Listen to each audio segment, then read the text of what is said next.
In 1865, in a small village in France, two rival cheesemakers faced off, but not with swords or pistols. Oh no!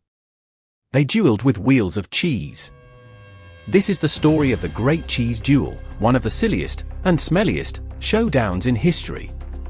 Meet Jean-Claude and Pierre, two rival cheesemakers known for their fierce competition and even fiercer tempers. For years, their shops stood side by side, each claiming to have the best cheese in town. But things got out of hand when Jean-Claude accused Pierre of stealing his secret recipe. Enraged, Pierre challenged Jean-Claude to a duel. But swords were too good for this fight. They chose to battle with what they knew best: cheese.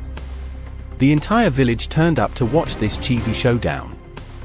Rules were simple: hurl wheels of cheese until one man surrendered or got knocked out cold. Cheese was flying everywhere, windows were shattered, and villagers were dodging dairy like never before. Then, Pierre pulled out his secret weapon, a wheel of roquefort so pungent it could make a grown man cry.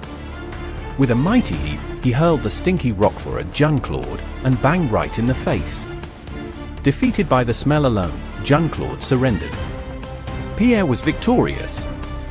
After the duel, the two rivals decided that competing was too exhausting. They joined forces and became the most famous cheesemakers in town.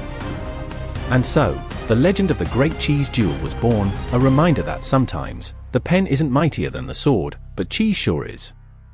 History is wild. Like and subscribe for more crazy stories.